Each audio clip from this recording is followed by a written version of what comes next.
The history of Star Wars games is vast. Ever since the first movie, people have wanted to dive deeper into the world of Star Wars.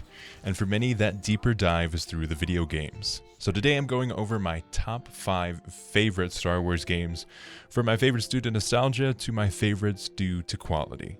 Don't forget to subscribe and hit the notification bell so you never miss an episode or video from Uplink. Welcome to Uplink.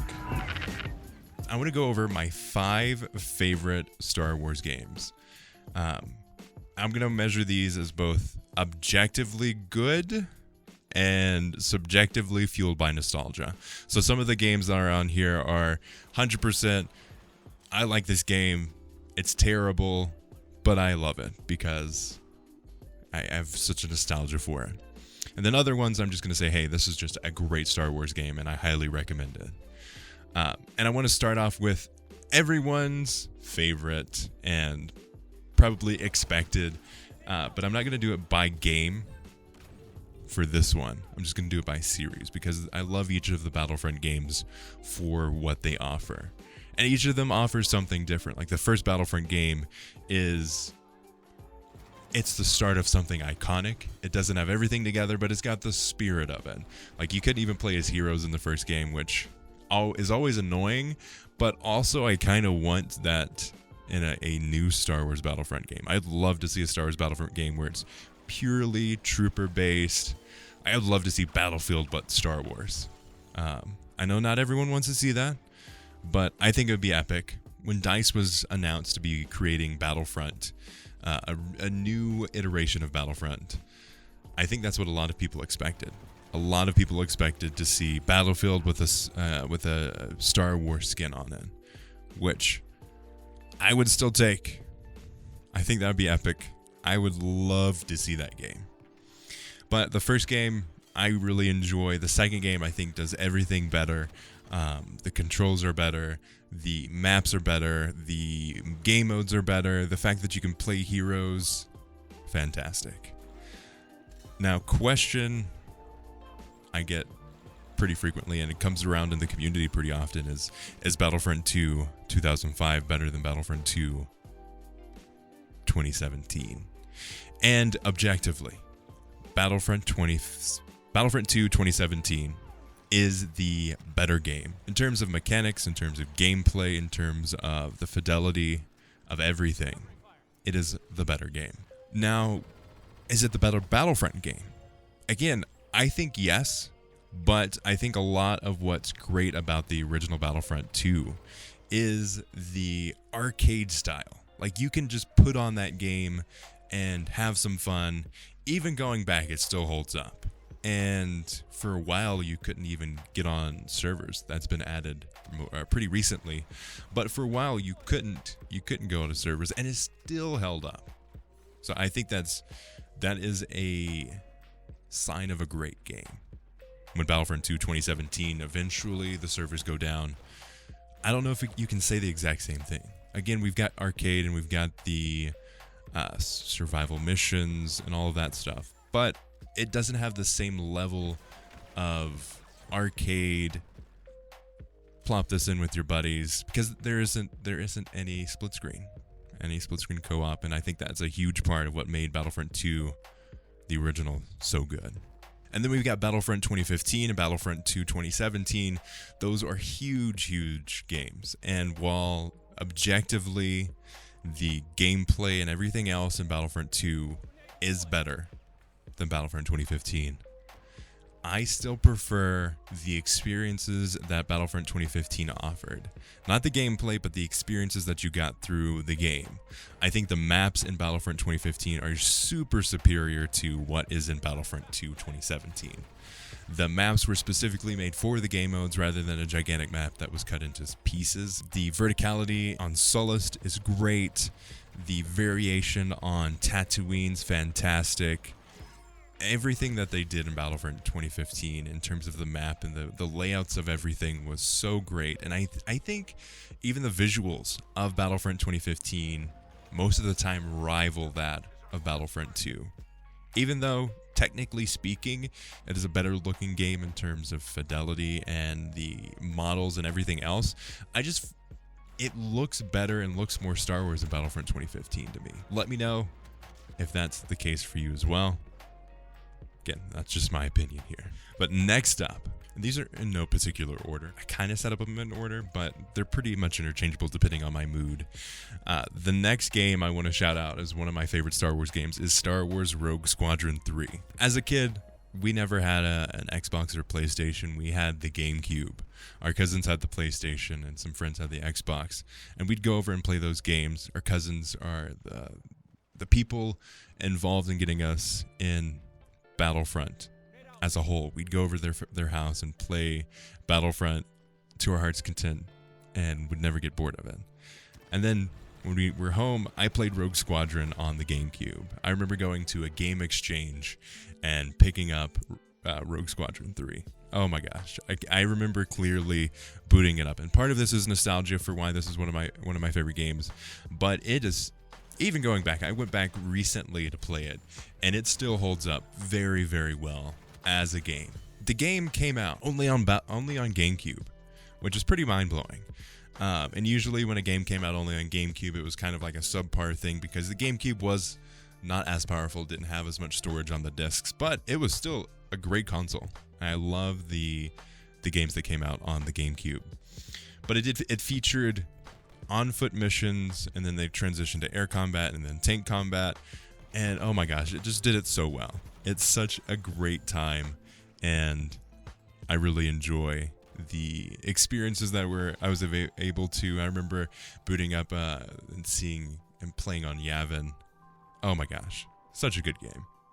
And I did go back recently, I think now 2 years ago. It was 2019. I booted up the GameCube again, and I played it. I loved it. Oh my goodness. It was so good. And some of the controls were janky. They didn't all age the best. Some of the flight controls were pretty janky. But for the most part, it was solid, and the immersion was fantastic. It felt like Star Wars. It felt like you were part of Rogue Squadron. It did such a great job. And then on the complete opposite side, we've got Lego Star Wars: The Complete Saga, Bikini Troopers, a journey through the prequels and the original trilogy, as well as the classic Lego humor. Oh, so good. So good. We had Azatru on the podcast not too long ago to talk about Lego Star Wars: The Skywalker Saga and the delays there and what to expect and our experiences with the Lego Star Wars franchise. And the thing that got him into Star Wars as a whole was the Lego Star Wars games. So it is a huge part of the Star Wars gaming community. I'm super pumped for the next iteration of the franchise. It's going to be huge. I'm still mind blown at the fact that there are going to be 800 characters in that game. It's wild. But I am a huge, huge fan of this game. And it holds up to this day. Even after over 10 years ago it came out. Yeah, over 10 years ago. It came out in 2007. And while I loved the original Lego Star Wars game and then Lego Star Wars 2, you can't beat this complete saga. It just wrapped everything together. And while I do miss some of the things that they left out in the complete saga, I think overall as an experience it was so good. I love that game. I think it did everything so well. I've gone back and played it super recently. I think I booted up a couple months ago and it was on Game Pass. I was like, you know what? It's time. It's time to play this game again. And one of my brothers and I, we hopped on and we played it. Oh my goodness. The memories that came back. And while part of it is nostalgia, the game is iconic, and I think it works from a gameplay perspective as well as an experience perspective and a comedy perspective. Like, there are still moments where I'm laughing out loud at some of the stuff that they did in the Lego Star Wars: The Complete Saga. So good. So good. But if I were to take away anything or take away points for anything, not that I'm giving points quite yet, some of the features that we take for granted in current Lego games, stuff like the improved camera and the open world travel, you could say, hey, this is a lack of that game, but it's also one of the beginnings of the Lego video game, I don't want to call it series, but what Traveler's Tales offers in terms of video games. I think it's just super iconic for that. And considering the age of the game, over 10 years ago it came out, it's a completely different time frame. It's fair not to expect a super robust open world experience. I would say the open world experience, even for something like the Skywalker, the Force Awakens, I think that game really lacked the open world experience compared to something like Marvel's Lego Star Wars or Lego Marvel Superheroes, or Lego Lord of the Rings.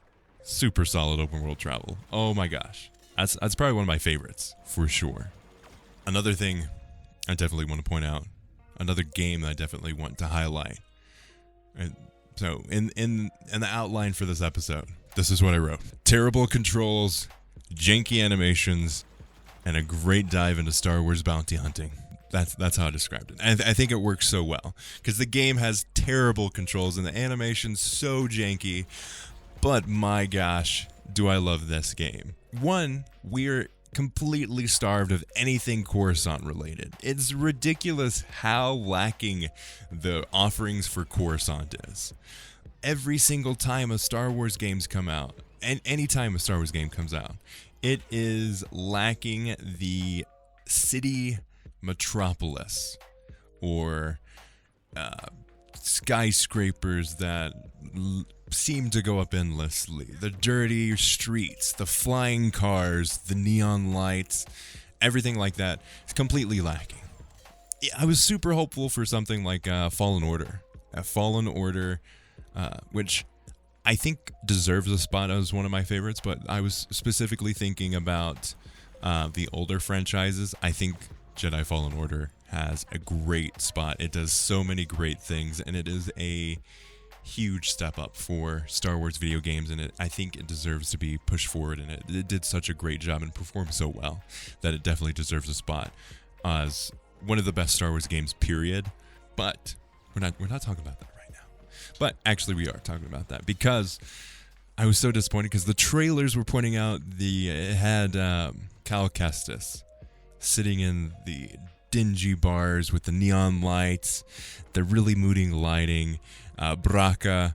Oh my gosh, I was so pumped for that. And then we're on there for like 2 seconds before it goes to the next level and the train crashes and blah blah blah, and then we leave. I want cyberpunk style. I want super gritty, lived in, grungy Star Wars cityscape where you're hiding around. You don't know if the guy to your left is an assassin or just someone out to get a drink.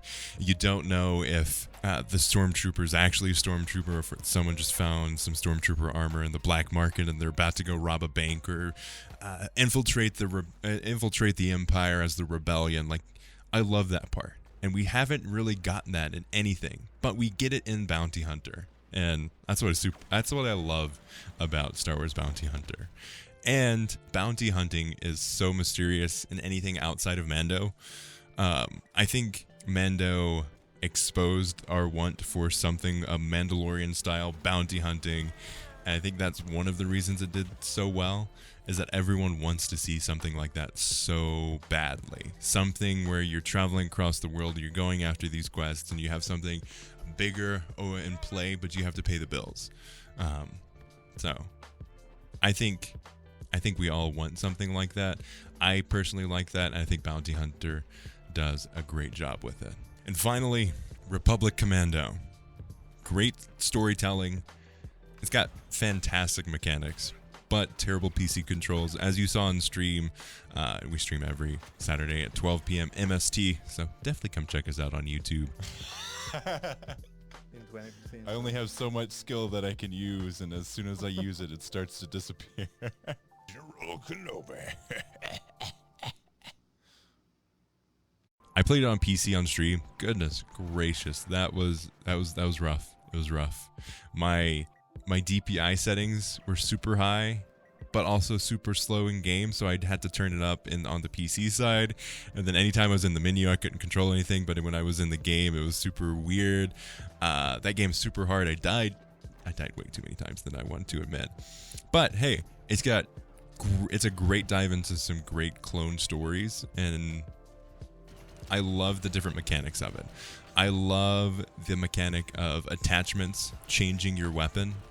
I think that works super well, and all of the characters form a squad, and I think it does a great job of making you feel like an awesome secret clone group. And I really enjoy it. I definitely would suggest playing it on console versus something like PC, but if that's all you got, it's definitely worth getting past the janky controls and jumping into that game. So those are some of my 5 favorite Star Wars games. Let me know your favorite Star Wars games. Reach out on Twitter at Uplink Podcast, or reach out on email, contact@uplinkpodcast.com. Definitely come reach out there and let us know. We'll also be pulling a poll up on my favorite Star Wars games, and then let me know if I'm wrong. Reach out and join the Discord as well. We'll be having that discussion when this episode comes out too. So come on and join us.